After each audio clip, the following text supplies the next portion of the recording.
Salut à tous, aujourd'hui nous sommes à Couzex, vous entendez le chant des oiseaux. Nous sommes ici dans un jardin semi-urbain, c'est le jardin de Raymond. Merci Raymond de nous accueillir ici. C'est moi qui vous remercie, bienvenue à Couzex. Au jardin. Des oiseaux. Au jardin des oiseaux.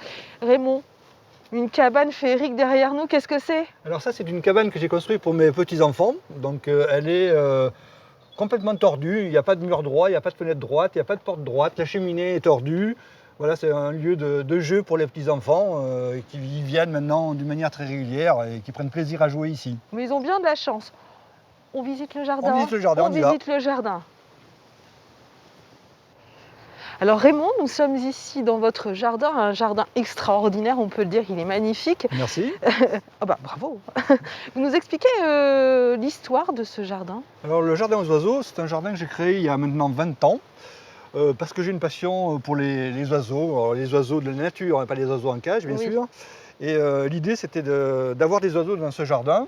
Et pour ce faire, j'ai fait de charmilles, j'ai planté beaucoup d'arbres qui ont des baies à l'automne. Oui. J'ai aussi fabriqué des nichoirs en argile, puisque je fais partie d'une famille de tuiliers du sud de la Haute-Vienne, pour accueillir les oiseaux. Et en ce moment, voilà, il commence à y avoir des couvées, notamment une autre tête ici, on a une palombe qui est en train de couver. Et puis les mésanges ont commencé à faire le tour des nichoirs. Alors, vous parliez des tuiles, hein, il y en a tout le long là. Hein. Oui. Vous avez fait vos sentiers comme ça avec les tuiles. Histoire de famille, vous disiez? Histoire de famille, donc des tuiliers dans le sud de la Haute-Vienne, à Pucheny exactement, où on fabrique de la tuile depuis 5 générations. Donc ce matériau pour moi était le passage obligé pour comment dire, agrémenter le jardin. Oui, c'est normal. C'est normal. C'est normal, voilà. C'est la nostalgie. C'est ça. Alors, ce jardin, superficie 2800 m². Oui, 2800 m² et 1000-2000 espèces de plantes, alors entre les arbustes, les vivaces, les bulbes, voilà, ça se succède tout le long de l'année. C'est un jardin semi-urbain. C'est un jardin semi-urbain, on est entouré de résidences et de rues, donc de temps en temps vous entendez des voitures passer, mais ça n'empêche pas les oiseaux de venir dans cet endroit où ils trouvent tout ce qu'il faut pour se nourrir, pour se baigner, pour construire leur nid, voilà. Donc, pour être heureux. Pour être heureux. Petit paradis pour les oiseaux. Quelles sont les espèces d'oiseaux qu'on trouve dans votre jardin? Alors, les espèces d'oiseaux, essentiellement on a les mésanges, bien sûr, mésanges bleus, mésanges charbonnières, mésanges en longue queue, les merles, les chardonnerets, les moineaux, les fauvettes, les super fauvettes avec son chant magnifique, les palombes, les tourterelles, le pulvère, enfin voilà, j'en passe, il y a une quinzaine d'espèces différentes qui viennent dans le jardin. On va aller voir les nichoirs? On va aller voir les nichoirs. On va voir les nichoirs, c'est parti. On y va. Allez. Raymond, vous avez installé des nichoirs un petit peu partout autour de la maison, dans ce jardin. Des nichoirs en argile. En argile, voilà, fabrication familiale, toujours avec l'argile de la famille, toujours avec l'argile de Pucheny. Et des nichoirs faits pour être installés sur des façades, pour permettre aux gens qui n'ont pas forcément de grands arbres d'accrocher des nichoirs. On peut là les mettre sous des avantoirs, sur les façades. Quelle est la différence entre les nichoirs en argile et les nichoirs en bois? La différence, voilà, c'est le matériau d'abord, mais le fait que l'argile prend la chaleur aussi la journée. Et dans certains nichoirs que j'ai ici sur la maison, il y en a certains qui servent de dortoir, puisque les maisons charbonnières notamment viennent y coucher pendant l'hiver, elles viennent à l'intérieur. Et je suppose que c'est dû au fait que le nichoir a pris un peu la chaleur la journée. Alors c'est tout. C'est un petit cocon. C'est un petit cocon, voilà. Et puis là, c'est le restaurant. Et ça, c'est le restaurant. Donc ça, c'est des mangeoires qu'il faut installer pendant l'hiver. Hein. Maintenant, c'est terminé. On ne met plus à manger aux oiseaux, ils trouvent eux-mêmes leur nourriture, il y a des insectes, il y a plein de choses qu'ils peuvent trouver. Et là, on accroche une boule de graisse ou un cylindre de graisse pour qu'ils viennent se nourrir pendant l'hiver, quand il fait froid. Alors, moi, on m'a dit qu'il ne fallait pas de boule de graisse avec le filet en plastique autour. Alors c'est ce qui se dit. Moi, ça fait 15 ans que je mets des boules de graisse qui ont des filets, j'ai jamais eu aucun accident. D'accord. Vous ne l'avez pas vu peut-être? Non, jamais eu aucun accident. Alors, on a nichoir, mangeoire et... Alors dans le jardin, pour attirer les oiseaux, il leur faut aussi des petits endroits tout simples, ici une cuvette avec une pierre, pour qu'ils puissent venir se baigner. Il faut régulièrement changer l'eau, au moins une fois par semaine, pour que l'eau reste propre.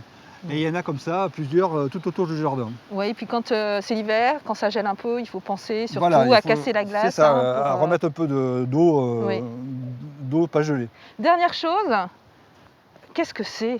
Mais qu'est-ce que c'est, Raymond?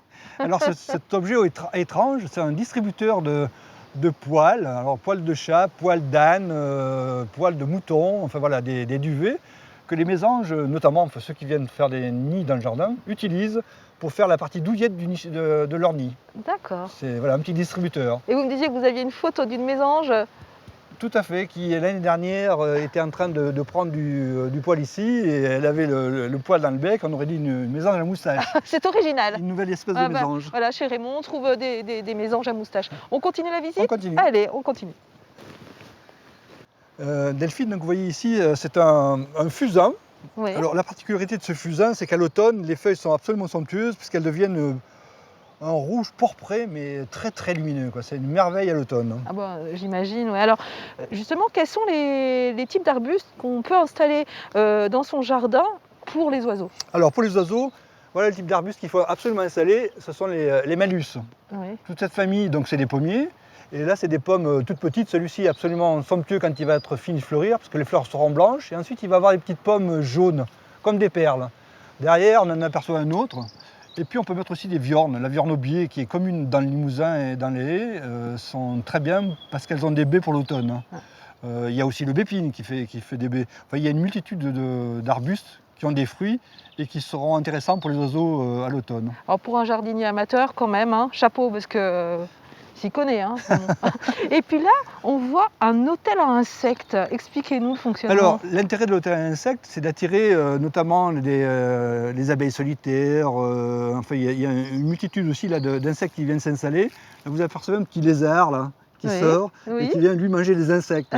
Donc voilà, c'est un cycle de la nature. Hein. Ouais. Et donc là, on aperçoit en haut, les trous sont bouchés, parce que les abeilles solitaires ont fait leur... on pondu à l'intérieur et on rebouche les tout avec de l'argile. Donc ça fait partie de l'équilibre du jardin. Ça attire des insectes qui mangent les pucerons, les larves de chenilles, des choses comme ça. Alors on va parler des insectes qui sont assez nuisibles. On va parler des frelons asiatiques. C'est ça, donc là... Astuce de Raymond. Malheureusement, depuis quelques années, on est envahi par des frelons asiatiques. Donc depuis maintenant, il faut absolument installer ce type d'objet, c'est assez simple à faire. Alors une bouteille. Là, une bouteille en plastique. Oui. On fait un trou de 1 cm en haut. Moi j'ai fait un petit trou en bas de 6 mm avec une petite tige. Et à l'intérieur on remplit d'un mélange qui est 1/3 de bière, 1/3 de vin blanc et 1/3 de jus de fruits pour attraper les frelons asiatiques. C'est un bar à frelons asiatiques. C'est un piège à frelons asiatiques. Pourquoi cette petite tige en bois? Tige en bois ici, c'est simplement pour permettre aux petits insectes de ressortir et de ne pas venir se noyer dans le liquide. Ah oui, il s'agrippe la petite tige en bois et ils ressortent. Ça c'est astucieux. C'est une petite astuce. Mais merci beaucoup Raymond pour cette visite, pour toutes ces astuces. Pour ce jardin qui nous a... Voilà, on en a pris plein les yeux. C'est moi qui vous remercie d'être venu me rendre visite. On reviendra. Merci beaucoup. On reviendra, merci. Nous, on va continuer à se balader un petit peu et puis écouter le chant des oiseaux. Là, on l'avait. Hein.